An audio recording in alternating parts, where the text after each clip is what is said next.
All right, everyone. Thank you for joining us today for our first official Ignite Spark Talk, our topic discussion. Today's discussion is, are TV commercials still relevant today? If they are, what is it we expect them to provide for us? I will start. Sure. No, I really don't think so. I don't even use TV. The time I really only use TV is when I go to my dad's house. We'll watch like MASH or something. And then I'll go to my mom's house and watch the Hallmark channel. But even if we do, we kind of like start talking in the middle of the commercials. So I don't really pay attention to them. And then when I do, for some reason, it always has to deal with like Medicare or Medicaid. But yeah, that's my answer.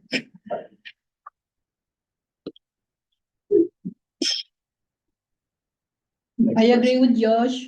Nowadays, less people is watching TV. A lot of people have streaming, so it's a very expensive way to do advertising for the amount of people that is looking at. So it's better to find the niche and then advertise based on that niche. I There you think, so I think TV commercials can be relevant. It's all about content, like anything in life it's about what the storyline is. I think the hokey ones, and not Virginia Tech hokey, just the hokey ones with price points and all that are irrelevant. I think they insult our intelligence now because you go right on the company's website and do research. If the content's done well, not lazy, if they tell us who they are in the community, we go back to the Better Business Seal, how that's not on every, if you're a member of a chamber of commerce or Rotary, put it at the bottom of the ad and connect yourself to us as a consumer so we know who you are. And that adds credibility and differentiates you. I think there are great advertising agencies out there, and there's some really bad ones. The lazy ones are doing the same old, same old. Barry said it well. I think commercials are important as long as the content is there. And it's important to the growth of the brand. So through TV, they can reach a wider variety of people. If the timing is right, they can get the people interested in the product, especially if they're showing them how to use it. It's one of those products. I think daytime commercials are probably a little bit more relevant than the night.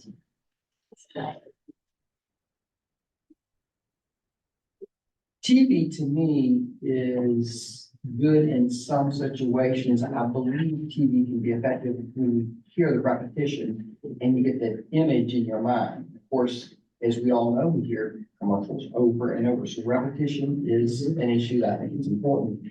The other thing is, and Barry summed it up pretty well, is, the testimonials. So someone we may know in the community or well thought of, some person that we know in the community.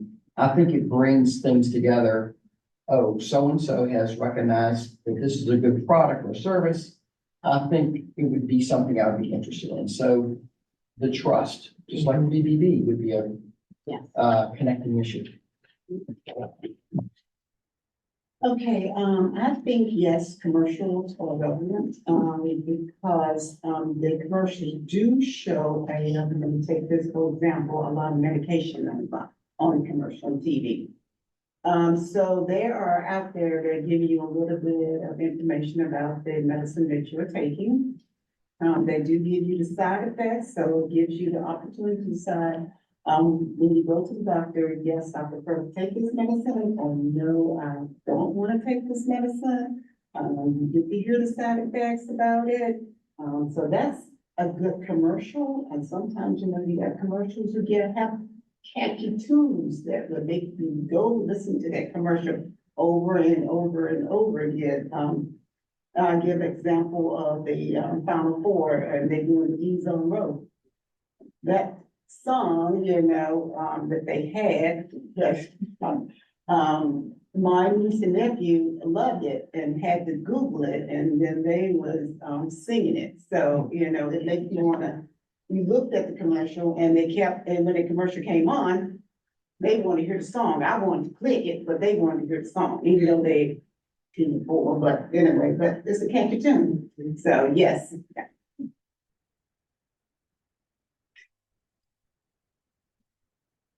So I think it's kind of a mixed boat for me. I think a lot of times, even when I do watch regular TV, I have a DVR, so I'll pause it so I can fast forward through commercials. I wait till a commercial to go and put the baby in the bed, or, wait for a commercial to go make something in the kitchen.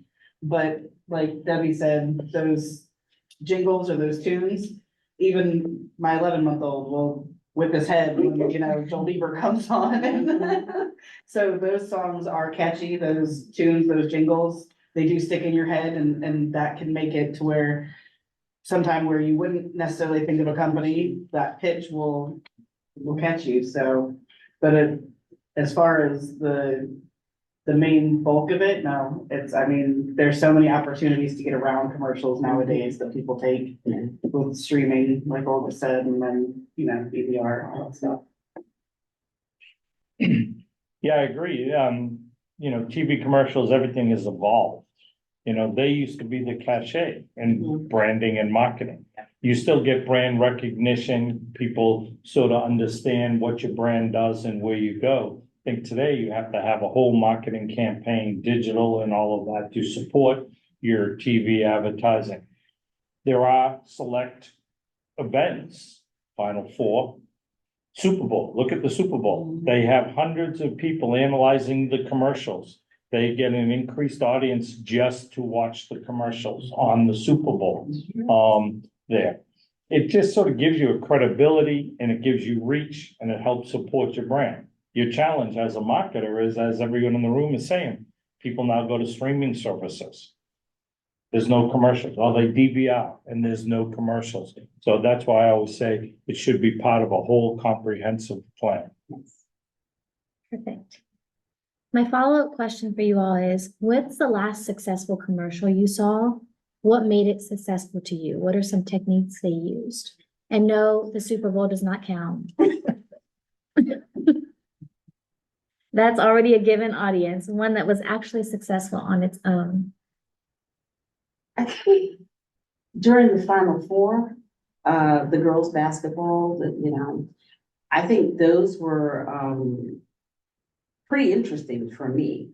With Caitlin, yeah, I just enjoyed watching the people on the commercial during that time. That's like the last commercials that I actually watched during the Final Four. Well, I will have to go to the Super Bowl, but they did play it afterwards significantly more. And it was Matt Damon, Ben Affleck, and Tom Brady. Being from Boston and understanding that you don't get many bigger stars than that. And so the fact that they were very self-deprecating and, they played into the fun aspect of the Dunkin' brand. So even though it debuted on the Super Bowl, it was running all through New England after the Super Bowl. Geico is still doing commercials, I'm pretty sure. Geico and Progressive are usually the two that I remember just because they're on all the time, like you said, Willie, repetition. So I don't think you could ever really go through a break without seeing one of those two. I think the comedic part of commercials catches my attention. So many commercials are bland, and one of the commercials, the Dunkin' Donut commercial, I thought was hilarious. I remember that. And the ones that I don't remember are the 20 pharmaceutical drugs they put out. And I don't even know what they're for. And if I hear another one, I might say something bad. But the point being that the comedic part of a commercial kind of brings things full circle. So if you can add that, I think it would be helpful. There are so many commercials, it's hard to keep up with. So you need something to stand out, something that says, oh, did you see this? And friends of mine will say, you need to see that. It's a funny commercial. And it kind of comes back. We remember. Do you think because TV, like the main form of TV is entertainment, so if you see a commercial catering towards entertainment, being funny, that like amplifies like the views or like the recognition? Yes. Yeah. I always think bouncing off that and with yours, the one with, the two guys from Scrubs and Jason Momoa singing about home internet from T-Mobile. You know, that's just, again, it's the catchy tune that gets you and the, you know, eye candy helps. I think there's a distinct difference, national ads, national products, have a different budget, have different advertising companies. And local is really the people that are really trying to connect. The national brand, they have a supermarket or they have doctors prescribing, and all that, but the local folks that are still going to TV, I wonder if they're really connecting with the consumer. Because those are the ones that are using the old agencies and still doing the same old thing. And I think you separate in the auto industry, probably 40% of the advertising market comes from auto industry, local. And home improvement and all lawyers, ambulance chasers, whatever you want to call them. But I think when you look at a Joel Bieber commercial with the dog and Bunky in it, makes a difference. Ron Cody at Richmond Ford. So what comes to my mind are those two local commercials, Richmond Ford and Joel Bieber. Allen and Allen come close, but they keep doing the same kind of thing, which you get repetition, showing the partners is not really, I don't know if it's connecting anymore, but they're doing well. So they must know what they're doing. But I really think it's for you to remember a spot, it has to be genuine. Ron Cody is genuine. He's not an actor. He is actually selling his brand and giving you his personal commitment. And the difference, he's in the ad, he's in the stores. You can see him. Some of the people are going in the ad, but you'll never find them. So they're really fraudulently saying, come see me. They're never there. Again, going back to the logos and who they belong to, if they won an award, the blue oval with Ford, that should be front and center at the bottom of their ad. Anything that makes them stand out versus the competition.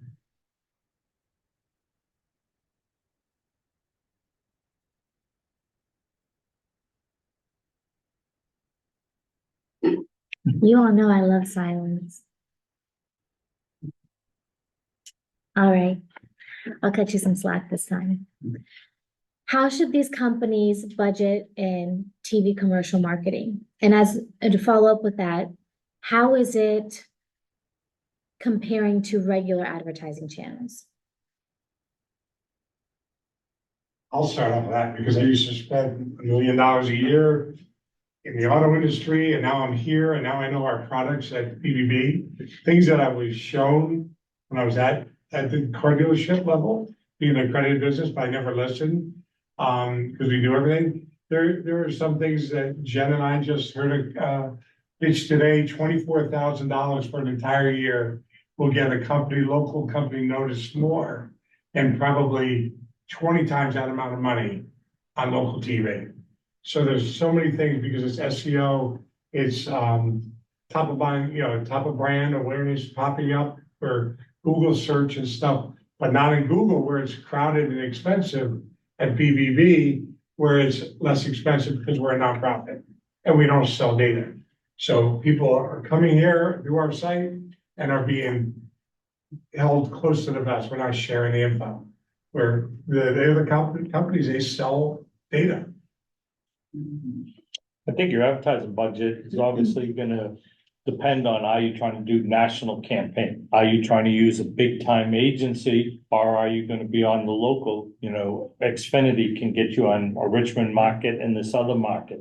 And a lot of those commercials look like they're done, as Barry commented in there. Yet if you want to truly make an impact, you hire the Martin Agency right here in Richmond, and they do phenomenal work, and they have for decades, and they will get you national exposure.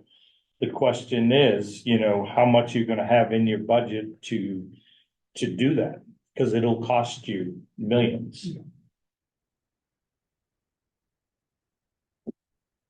Yeah, I think the question is how much you have in your budget for advertising. And then once you know your budget for advertising, you say, where will I get the most customer with this? little budget because really a lot of the customer accredited business, they are, medium size. So the budget for advertising is very low generally, or they are counting on mouth to mouth. But one happy customer only tell two people. One unhappy customer tell 10. So word of mouth is not that good. After all, if you want to really reach the people.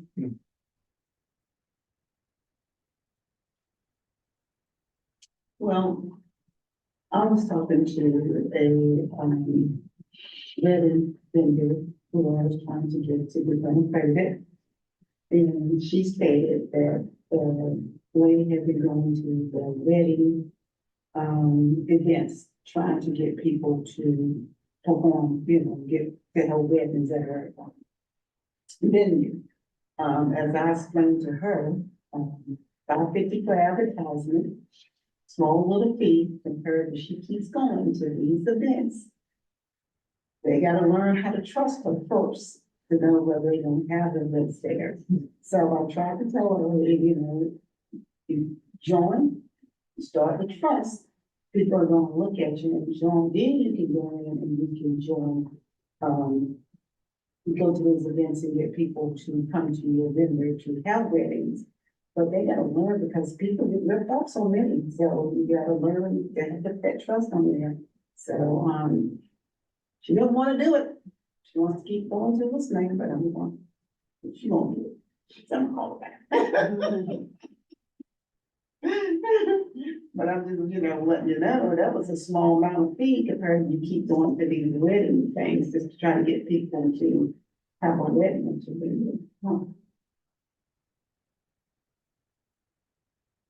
I'd say it's a good strategy, just doing the same thing if it does work, but over time, I think it is good to definitely try something new, getting other stuff in your budget, going away from TV, working towards social media, working towards like website ads, things like that.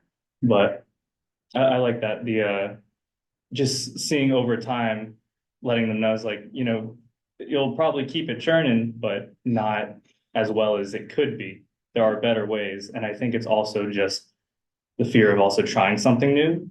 So just to not be afraid, just kind of going forward and just being like, the worst that can happen is it won't happen. I go back to the same thing. Or there's another thing that pops up and then you try that, see what happens. I think and Evie and I know this, and Joe's in the room. Evie and I talked about this at Wendy there, I did. There's so many different organizations. So the person you're talking about is going to different organizations, but in that room, a lot of those people are not their target market, but they believe they're working because they're going to these things over and over and over versus finding a place that does it right. And not because Joe is in this room, but Wimby, the one thing that I enjoy about it, I'm not looking to join any groups, but Wimby fits because of your social media. After you do the event, your group feed it out there. Synapse does it. 211 does it. Pretty much every other group, not so much. Everybody's really trying to sell something. Where those other groups like yours, if people are telling stories and you get to trust the people, get a relationship with them. So that's better than a TV ad. Or you have a TV ad talking about where you go as a company, where you spend your time and money. I go to this event, organization for a reason. This is why. Versus going to nonprofit events where you get dressed up in a costume and tuxedo, you spend $500 on your clothes, you get a babysitter, you're out. Meanwhile, that money could have gone to the nonprofit. And could that nonprofit have done better work by going with a bigger nonprofit than that small nonprofit? Because we have a lot of problems pressing right now. The other challenge with the marketing budget, and as Barry knows, is usually a CFO, a CEO somewhere, and they're looking at the marketing team. When the marketing team goes to the CFO, yeah, I need $1 million to do a commercial. And the CFO just immediately says, how many new customers? Instantly. and they're judging you. So a lot of times your marketing, your TV commercials, you try to be very safe because you're so focused on delivering results. And then you think you have this amount of money to spend, and all of a sudden the CFO goes, oh, we're having a tough quarter, we're cutting your budget by 25%. So now you start, dumbing down your reach and dumbing down your content and dumbing down, and it becomes a challenge. I know, I've been there. That's dominated all this time, but there's a great point. You spend the money on TV. We've talked about it here as a team, so we can help our AVs, our accredited businesses that trust us, they get accredited. So you spend all that money, that CFO, right, $1 million. Well, how many are you gonna sell? Well, the TV people, the selling of the stuff, and the radio people, but they forget to tell you, they don't sell anything. They're just a marketing tool, an advertising tool to generate prospects. So then, what is the process? So you gotta reverse it. What's the process? That's where at the BBB, we start with trust. We get it out on the table as an accredited business. So it rewinds all the way back to the prospects coming in to know how many your closing ratio is. Closing ratios do not come from TV ads or radio ads. And that's the CFO mentality, CEO mentality they don't understand. And the reps just take the money and will do anything. Oh, we got a great rep. They give you all these stats. They're meaningless. How good is your sales team or your service team? And what do? Well, what's the process? That's where sales come. That's where connections are made. That's why a small company, a medium-sized company, the best way to get trust out there is with a Better Business Bureau accreditation, because you are for sure at least 1.5 million people going to see it. And the people that go to see it because they're looking to buy. They're not just, oh, looking TV. No, they're looking to buy. And then if they take the time not to only be accredited, but once they are accredited, check their page, make sure the logo shows there, make sure they have a promotion showing in the BBB page, they will make it glue, So I think that the $550 for under 50 employees is a very good budget. It always comes back to trust, a couple people mentioned it earlier. Trust. There are so many people out there that offer you something on the internet and they don't deliver. So we look at data analytics a lot. And one of the issues with television is that there really isn't data analytics, because you can't measure that turnover or the leads that you get from TV the same way that you do from social media.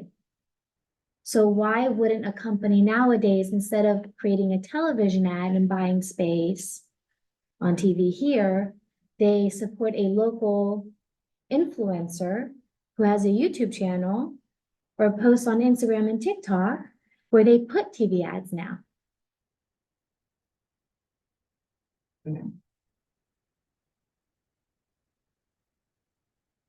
Why wouldn't they do that?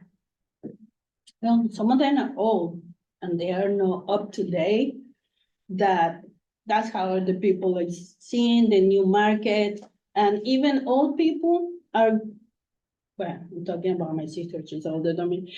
She go there and check how many likes are there, how many reviews. So the people, well, that's a good thing about American people, that you always keep moving with the changes.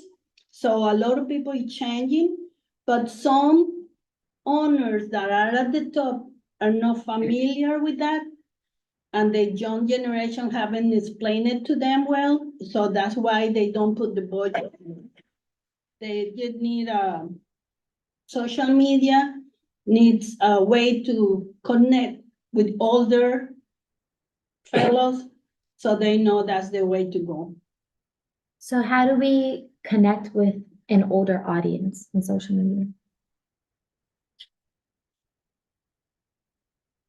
Well, I got my grandma on YouTube. being that, well, you might, but I don't have my mother on anything.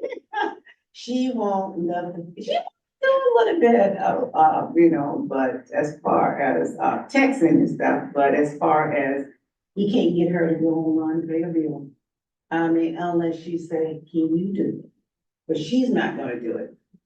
As far as TikTok and, all of that, is that, what you hear about TikTok and what you hear about social media. Social media can destroy your company if need be, because if you go out there on social media and keep putting all these bad reviews on there and bad reviews, it will eventually start affecting your business. So I think my mother, as being 86, 87, is not gonna do it. She just don't wanna do it. She just think that at her age, she don't need to be out there doing any type of social media stuff, talking to people or looking at advertisement, because as she tell me, I have lived my life. There's nothing out there that I really want. And that's what she tells me. She said, I'm just gonna post it on me. So, and exactly what she does. She posts it on me. She just don't, but she's a news person now. But, as far as anything on social media, she's not gonna do it. I'm of age, not old age, but I don't get into social media either. I don't get into TikTok, I don't get into Facebook. I mean, I'll go read a little bit about Facebook, but I just don't get into it. I sometimes believe that it's just too much artificial stuff out there. You don't know exactly what to believe. So, that's why eventually I think maybe the older crowd of maybe my age, I don't know, maybe don't go into social media. You just don't know what to believe. I think a good way to get the older generation connected to social media is through the younger generation. Having your grandkids, I mean, or your children showing you things and showing you how relevant it can be. Cause they're the ones that know the up-to-date influencers and all that stuff. And I think when you can educate them, they can pass that along in kind of a reverse, I think there's a lot of data out there that shows which social media platform, relates to by age group. Facebook is definitely for us baby boomers. Baby boomers dominate Facebook. Ads are very, very, very effective. The younger generation, Instagram got really big, but TikTok has knocked it off. TikTok is by far and away number one with millennials and Gen Z, younger than millennials, right? Everything, TikTok is by far the fastest growing social media trend for young people. So I think if you're gonna have your strategy, you have to have some people that understand social media and say this age group, the boomers love Facebook. They post pictures of their grandchildren. They watch pictures of their grandchildren. They do all of that. They post pictures saying, yeah, I'm spending my grandchildren's inheritance as they're going away, right? So, you can get an older population through Facebook, and Facebook is trying to bring the age down in there. But each social media platform, there are a lot of studies out there that will very quickly tell you who the audience is. One thing I was gonna add, and I don't do Facebook, but the media I trust is LinkedIn. And the reason I trust LinkedIn is because it's a business professional network. And when you start talking about professional business owners, other workers and other professions, they're very careful about what they post because it will impact them a lot. So in regards to trusting social media, I'll look to LinkedIn because I'm not talking about my daughter or my son. I'm talking about something that's really important to me. To me is having a professional image. And if you've got something that's not up to speed, people who are in business and professionals, they pick up on it real quick. So be really, really careful about what you do in LinkedIn. Now we'll get an invite on LinkedIn. So-and-so sent you an invite, oh, congratulations on your new position. I really don't go into a lot of detail. You really have to, be selective on what you're saying. So to get the older generation, involved in social media, I have an 86-year-old mother-in-law, okay? And every time you tell her something, it's like, the minute you leave, she forgets. Now, the grandkids do help, but I think with older people, they need to be in groups and they need constant repetition so that they can sink in that this is here to stay. It's not going anywhere, because I feel like they feel like after a while, this is a fad, it's gonna go away. But no, social media is evolving. So they need groups for older senior citizens that they can go to on a daily basis, just saying. I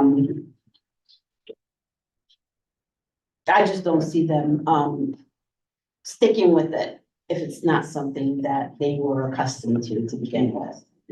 They definitely need extra help. And again, the repetition. And I like what you said about the platforms. That's definitely something that, you know, you can look into, which platform caters to what age group. But they do need to be in an environment where they can learn together for a period of time. But they need someone there to help them. Out of mind, out of sight. Sometimes Sometimes, all the time, because if you have no one there, that doesn't live close by you or are able to come and help you with things, young generations or mid-age generations who are doing it.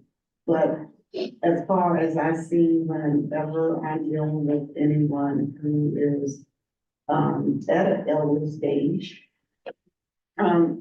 they seem to care not to worry about Facebook. They really don't care. That it's just that I talked to my mom, and, you know, I said, oh, you see, you know, the kids on Facebook. Oh, the kids on Facebook? Okay. And that's it. But I have to show her when I come in, here are the kids that were on Facebook. She's not gonna go on Facebook because she don't know exactly what to do on Facebook.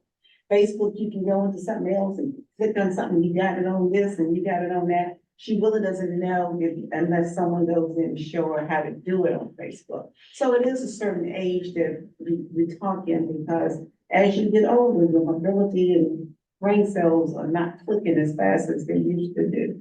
So, I think at a certain age group, yeah, but social media, yeah, but I'm not sure about, as they get of age, maybe it could be, you know, Could it depend on the product or the service you're selling too? It could be, you know, I'm not a Facebook person. I feel that I have time to do other things, so I get on Facebook and look. When I would go because of the BBB and see like that, you know, certain things I will go on to and look at Facebook, but as to me, as I say to myself, do I really have time to go on Facebook, sit in here and look at and go through at the Facebook? Now, as far as somebody telling me something, I wouldn't know if so-and-so was on Facebook unless they say, hey, Debbie, so-and-so is on Facebook, go and look. I just don't go on Facebook. I mean, I just don't.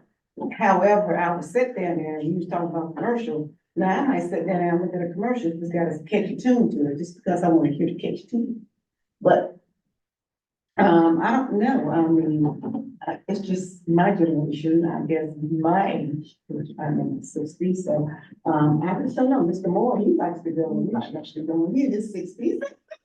He might like to go on Facebook, and I guess it depends on what you're looking for, you know, but I go in, if I'm looking for something, and I will go with bbb.org and look it up and see what these companies is all about, and then determine whether I want to use them or not. And if they do come up with reviews, I do read reviews.